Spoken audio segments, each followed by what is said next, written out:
That's what these are for. You don't have to yell. You don't have to yell. Good day. I'd like to thank the people of Christchurch for welcoming us last night at 11:02 in their own special way. That was something else. I live in Vancouver, and we live on a fault zone too. So, I've never ever, knock wood, experienced one. And it was so funny to be in the casino because the chandeliers were rattling, and I was sitting at the 21 table, and it's rattling, and I'm looking, oh my God, we're gonna evacuate. Everyone's like, okay, just kept going. Is this okay? Are we fine? And the guy beside me pulls out his smartphone and is like, oh, it's only a 3.8, Mike. It's all right. Knew exactly where it was, how deep it was. Just a baby one. I'm sorry? Yeah, you're getting us ready for the, yeah, I couldn't believe it. It's pretty funny. If you got a question for David, don't forget there's a microphone down here. Please line up. And yep, our friend from Russia's back. Our friend from Russia? Yeah, remember the angry man? You were at the panel? No, sir. No. Am I in for a treat? Yeah. He just, the comment was made. All Russian people sound angry when they talk. No, they don't. I agree. Of course, they don't sound angry. Why would they be angry? Is the mic on? Try again. Добрый день. Testing. Oh. This is great. The Mark Castle Arena. How you going? Go ahead.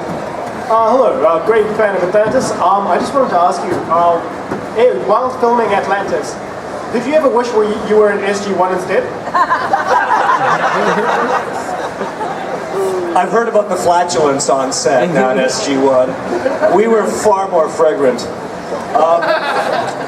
I auditioned for SG-1. I had been in Europe. I was in Prague for most of the 90s when SG-1 was starting and running. And when I came back to Vancouver in '99, I auditioned, and I didn't know anything about the show at the time. I think in the audition I was going, "Who is this TL Skirska?" So I was new. I was totally new. And then just a few months after that, there was the breakdown for a show called Stargate Atlantis, which was apparently like a spin-off or something like that. So I went in for that. I actually went in for Dr. Carson. I went in for the Scottish guy, but I didn't do the Scots accent properly enough. I guess. Not that Paul McGillian does it any better. But Hi, Paul. Hi, Paul on YouTube. I tell him as much. And then shortly after that, there was it was actually going to be a Russian character. It was going to be Karpov was his name. They wanted an Eastern European, because it's Eastern Europe. It's all the same to North American audiences. I know. Yeah, I know. And they found out that I'm Czech, and that was sort of it. So when I got my script, the name had been changed from Karpov to Zelenka, which is a fairly common Czech name. It means Dr. Green. Zeleny is green. Yeah, Zelenka. Yeah, that's right. So and that's where Zelenka came along. And then by episode 4, I got a first name, which I think in the Stargate universe means that you can sit down for a while. You're going to be here for a while, so that was kind of cool. Yeah, that was the beginning of Zelenka. I remember talking to Brad Wright on set, and I was telling him, that I'm Czech. I told him my only Czech joke. Should I tell him my Czech joke?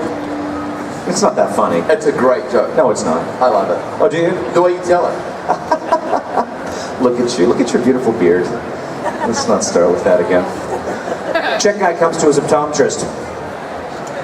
Optometrist says, I want you to read the bottom line for me. Cover your eye and read the bottom line. And the Czech goes, HKQXKKRTZCRZZ. And he said, that's pretty good. I said, pretty good. You can read that? Well, to read that, I know him.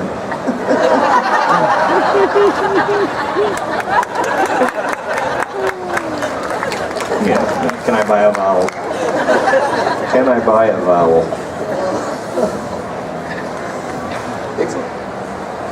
good, I get to ask a question. Oh God. Oh, no. So, Yeah. the process that an actor goes through. Where did you come up with this idea? I don't know, some great guy suggested this question to me once. I think it was last weekend in Manukau. All actors have a process. Talk us through your process. That's a great question, Amy. That's really, I mean, you have some really good advisors. Thank you. The process. Anyone here an actor? Show of hands. There you go.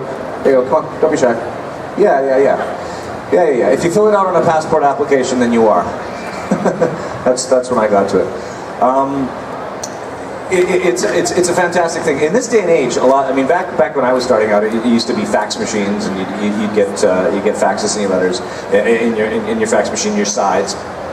You start with your lines, with your sides, and what most people, what a lot of actors forget to do is you get them in on your computer, and you just sit there and read them, and you don't use your body. So it's really important to get a character and to get him to stand up and to see what it's like, how he walks, how he moves, what he's like. So that was kind of the beginning of it, and most of Stargate was all about tech talk and big, huge, long paragraphs of lines, which were originally going to be Rodney's, McKay's, and I think they sort of split me off like an amoeba to sort of be the dialogue with McKay. So even with that, it's to get that into your head. I find just usually being like physical, going for a walk, being on a stairmaster, doing any kind of physical activity to sort of to get it out of your body, because you're not sitting there like a talking head. You have to be able to use your whole body. And there's very little time in TV. You find out on Wednesday, you go on Wednesday for your casting, and you find out on Thursday that you're filming on Friday. So you can have. We've had changes in scripts that landed on your makeup table when you're in makeup at 6 o'clock in the morning for a scene that you're doing in a few hours. Literally long paragraphs, and you just start to develop tricks like reading it through a couple of times, talking it out, and to get all that in. And then of course, if you're Jason Momoa, you don't have to learn lines. You just have to know how to grunt. What? This is really good, Nykl. To build a career out of not talking. Not us, though. Good question, Damien. Thank you, David. Yeah. I'll have to thank the guy who suggested it. Yeah. Thanks, David. Hi there, welcome. How much did you love or hate doing scenes with David Nykl? Because he seems to be very much like his character in real life. Very much like his character in real life. It'd be disingenuous if I said I hated it, because it was a lot of fun. He was a lot of fun to work with. And the whole premise of our relationship was that we hated each other. And I think that's a stronger dramatic tension to work with. I think if we were friends, it wouldn't have been the same thing. I always get that question, what was it like? It must have been horrible. It was actually a lot of fun. It's way more fun to argue on scenes than to be like buddies or... So when you have that kind of dramatic tension, and when it's written well, and when you have someone like David who's good at doing it, then it's a lot of fun to do. Those are some of my favorite scenes to do in Atlantis. Yeah, my pleasure. Hi David. Hey, good. How you going? Not too bad. Hey, two quick things. One very quick thing. The poker tables were full last night, so we left just before the earthquake. Oh, did you? Yeah. Did you win or did you donate? I try not to donate to casinos. They don't need my money. No, I'm very, very conservative. I rarely go. And what I do, I lay down. If I start making some money, then I put what I made in my pocket and I just play with my profits. That's just common sense. My question was, when you often in your scenes with David and other people, you used to then walk away muttering in Czech. Were they actual real words, or? Yes, it is. And what were they? It is. I know it's a real language. What did you actually say? Czech is funny because it is a very obscure language. In fact, it's so obscure that the police in New York train their dogs in Czech so that no one else can control them. So if I'm ever in New York City and the dog's chasing me, It's great because it's full on cussing. They had no idea what I was saying, and it was just, I would get my lines and it would say, swears in Czech, in brackets. I'm like, really? You want me to? So it was easy, when you're working with Hewlett or some of those people. So I mean, it was F-bombs, it was everything. It was everything. and now Stargate Atlantis has been sold into the Czech Republic. So it's kind of funny. And they have me dubbed, too. They dubbed me. I speak the language fluently. So I asked them, how does that work? Like, I'm dubbed, so I'm speaking in Czech, some guy's speaking for me, and then when I'm swearing in my voice in Czech, they just turn him off and they have me swearing. Which is kind of weird, isn't it? But I've got one in there, which my favorite Easter egg is, I don't forget the episode, I even forget the year, but it was during one particular scene of peril. There's always peril. In Atlantis, there's peril around every corner. The control room shaking, much like the casino. And I'm supposed to I can't believe it. And I just said, I can't work with these actors anymore. And it's in the production copy, so. And I had a Czech fan come up to me, but why would you like to say that? Why would you say he can't work with actors? Because, it's a joke. So we discussed this a minute ago a little bit, but Christchurch had the pleasure of this discussion. Misery loves company. Oh yeah. So for some of us it's a lyric to a Metallica song, but for you it has a special meaning. Would you like to share that with Christchurch? Well, absolutely, Damon, since you say it like that. Misery Loves Company was a theater company I founded in Czech Republic in the 90s. After the wall came down in 1989 in Berlin, I had just left university. I came into Prague, and it was a great time to be there. It was the 90s, the wild, wild east, as they called it. Rents were $60, beer was 25 cents. It was truly an amazing time to be there. So we started a theater company. And over the 5 years that we operated, we grew into the largest English language theater company in Eastern Europe. We were called Misery Loves Company. We produced, Brecht. We produced Rosencrantz and Guildenstern, Carlo Gozzi. We did Angels in America. We did 17 productions in over 5 years, and it was wonderful for someone who loves theater and who grew up in it. And it was a tremendous time to be there. Yeah. Cool. So you were referring to your process before. No, you did. You were discussing it. I just prompted you.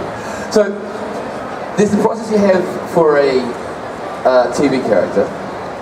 Does the process change at all when you're looking at a stage character when you're doing TV? Yeah. Stage. Yeah. The wonderful thing about stage is there's no safety net, right? It's the full arc of the character from the moment you come on stage. TV gives you so many outs, even movies even more, because they take a lot of time to set something up, and you have with Atlantis, for example, we did 8 to 10 pages a day, which on a normal production schedule is incredibly fast. With CGI and sci-fi heavy scripts, doing 8 pages is quick setup. So it takes a long time to do a setup on. But so there's not really that much time. If you really are screwing up a lot, they're gonna sort of hurry up, and so you do have to come having had, as they say, know your lines and know what you're doing. But there's no such safety net in theater. But you also have a rehearsal process, of course, right? You've got full 3 weeks, 4 weeks, sometimes 8 weeks. In Eastern Europe, they have long rehearsals, 2-month rehearsals, where you sit and you drink vodka for the first week, or Bekharovka, and you sit at the script. And I mean, it's wonderful. You get to work on the script, to analyze the characters, discuss them, and then it's go time when you actually can stand up and start working physically on the character. But with TV, for example, the process is almost the opposite. You don't even know who you're working with. The security nowadays is crazy. I did a spot on a movie called Tomorrowland, which came out a while. Yeah, and I did the audition and I got the part, and it was a paragraph for a high school teacher, and I said, okay, this is great, this is nice. What is this Tomorrowland about. So when I'm going, usually when you go in for your wardrobe fitting, that's when you it's when you get your script. So I come in for my wardrobe fitting. I sign a second non-disclosure agreement. Okay, I'm not going to tell anyone. I'm certainly not going to sit on stage in Christchurch and tell the whole world about, oh, wait a minute. Yeah, so, you know, this is before the movie comes out. You agree not to talk about it. And I come up the stairs, and the lady's sitting in front of a vault. And she turns around and opens the vault and pulls out the one sheet of paper. It's red, so you can't photocopy it because you can't photocopy red paper. It turns out black. And it's the same scene that I did at the audition. I said, well, I'm not the wiser. I mean, what is the script? They wouldn't let you read it. So they don't give you any kind of, you know, in Fringe, when I did my audition for Fringe, the character for Olivia Dunham was blanked out. And I finished my audition, and because I'm referring to Agent Smith all the time. And and they said, any questions? Short scene. The scene after that is erased. The scene after that is gone. And I'm talking to Agent Smith. So it was clear that it was redacted, that it was changed, and I asked, who is Agent Smith? And they flip through the paper, and they go, Agent Smith? And he goes, oh, well, that's Olivia Dunham. Well, you know, you're working on it, you're preparing it, and you don't know that you're working with the main person on the TV series. So the security is getting to the point where it's hobbling your ability as an actor, because you don't know, and you don't know who you're doing the scene with. And that's the opposite of theater. It's the complete opposite, where you explore the character, or you try to do as much as you can, and you certainly know who you're talking to in any given scene. But not with film and TV. They're so afraid that you're gonna leak the information out on the internet.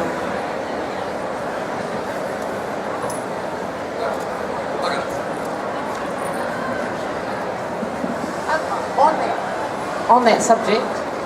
So would you say that you prefer stage to TV, or the other way around? I love them both. Whatever's available. TV and film is a bit more, I guess, cost efficient and a bit more. Again, theater takes a lot of time. Hi, BB-8.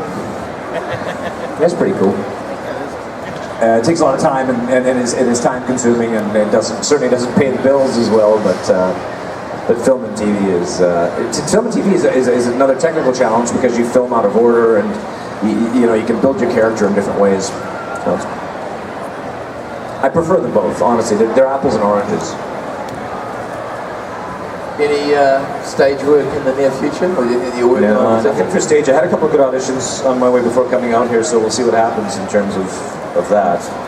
But. No, none of that. I'm going to do a movie in Prague next month in April, so that's going to be kind of fun. I'll have to get a dubbed version though. Yeah, you can see the dubbed version. Or the At least where, yeah. Hey, yeah.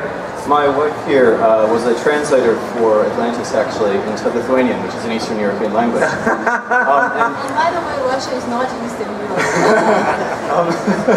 And Far Eastern Europe. she says you were by far the hardest character to translate. Oh, really? Was there ever a moment where you had a line that you just said, no, I'm not going to say this, this is ridiculous, these aren't real words? Or did you ever ad-lib, or...? We must easily assume they can reverse engineer their own intergalactic space engine from the wreckage on the sea bottom. Thanks, Martin Giro. That one's never going away.